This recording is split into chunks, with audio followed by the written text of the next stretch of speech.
कहते हैं दान करें, लेकिन दान भी बहुत सोच समझ कर करें, क्योंकि आपके द्वारा दिया गया दान अगर किसी सत्कर्म में, अच्छे कार्य में लगाया जाता है तब तो आपका दान करना सार्थक है। अन्यथा अगर किसी गलत कर्म में लगाया जाता है, गलत काम में लगाया जाता है, तो आपका दान करना निरर्थक भी है और साथ में आप भी उतना ही पाप के भागीदार हैं जितना कि आपने जिस व्यक्ति को दान किया है और वो जो पाप कर रहा है वो भागीदार है। कैसे? उसके लिए हम आपको एक संत कबीरदास जी के जीवन से जुड़ा हुआ एक प्रसंग सुनाएंगे और उस प्रसंग को सुनने के बाद आपको भी लगेगा कि हाँ, दान कहाँ हमें करना चाहिए, इस चीज़ की समझ आ जाएगी। तो वो प्रसंग कुछ ऐसे है कि एक बार कबीरदास जी जो दिन में अपना कुछ पेट पालन करने के लिए कपड़े बुना करते थे, एक दिन वो कपड़े बुनने में बहुत ही मस्त थे, लीन थे।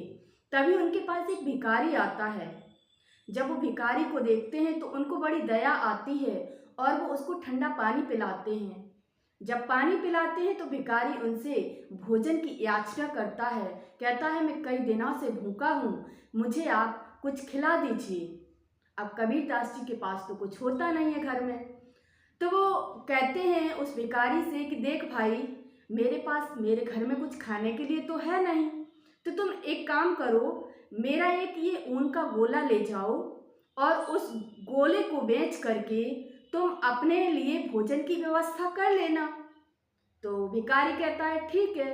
भिखारी को वो ऊन का गोला दे देते हैं। वो भिखारी उस गोले को ले जाकर के आगे बढ़ता है तो देखता है कि रास्ते में एक तालाब है। जब भिखारी तालाब में देखता है कि कई सारी मछलियां भी हैं, तो उसके दिमाग में एक विचार आता है कि क्यों ना इस गोले का एक जाल बुन लिया जाए। तो वो उस गोले का वहीं बैठ करके जाल बनाता है और उस जाल को उस तालाब में डालता है। अब बहुत सारी मछलियां होने के कारण कुछ मछलियां उस भिखारी के गोले में, जो गोले के बना हुआ जाल था, उसमें फंस जाती हैं।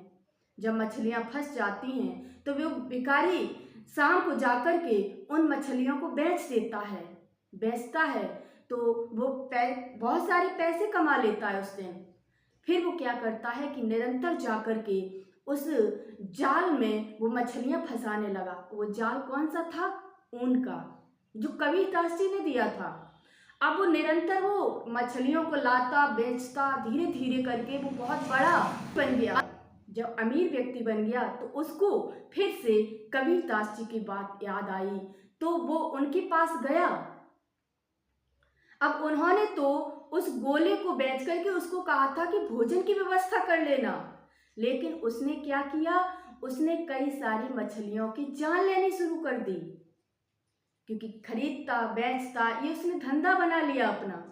जब वो भिखारी कबीरदास जी के सामने जाता है तो बहुत सारे सोना चांदी बहुत कुछ लेकर के उनके चरणों में रख देता है जाकर के, लेकिन वो संत जी उसको पहचान नहीं पाते। जब वो पूछते हैं तो वो बताता है कि इस तरह से आपने ही मुझे एक ऊन का गोला दिया था जिसमें मैंने मछलियों को फंसाया, बेचा और मैं धीरे धीरे व्यापार करने लगा।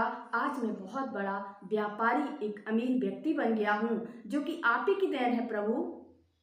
कबीरदास जी एकदम से शोक्ड हो जाते हैं और उससे कहते हैं भाई, मैंने तुझे भोजन की व्यवस्था के लिए वो ऊन का गोला दिया था, ना कि किसी की जान लेने के लिए। तूने ना जाने कितनी मछलियों की जान ली इससे, और उसमें पाप का भागीदार मैं भी हूं। इसलिए अब तू एक काम कर, जा और ऊपर वाले की, उस मालिक की बंदगी कर जाके, उसको याद कर जाके, उसका भजन कर जाके, जिससे तेरे भी पाप कटें और साथ में मेरे भी कटें। तो इसीलिए कहते हैं कि दान हमेशा सोच समझ कर कीजिए, क्योंकि हो सकता है आप जिसे दान कर रहे हैं और वो कहीं गलत प्रयोग कर ले उसका। आपने किसी को पैसे दिए और उस व्यक्ति ने उन पैसों से एक चाकू खरीदा और किसी की जेब कट कर दी, तो किसी अब जरूरतमंद की, उस व्यक्ति को पहले से जरूरत थी पैसों की और थोड़े बहुत पड़े थे, उसकी जेब कट गई, तो उसमें पाप के भागीदार आप भी हैं, क्योंकि आप ना तो उस व्यक्ति को पैसे देते, ना वो चाकू खरीदता, और ना ही किसी की जेब काटता, और ना ही आपके पास तक वो बद्दुआएं आती। इसीलिए कहते हैं कि दान कीजिए। दान करना बहुत अच्छी बात है, और हमारी ये प्राचीन संस्कृति है जो कि आज तक चली आ रही है, और उसको बनाए रखने के लिए दान कीजिए। लेकिन दान बंदे को देख कर के कीजिए कि सामने वाला बंदा जिसको हम दान कर रहे हैं वो इसका सार्थक प्रयोग करेगा भी या नहीं।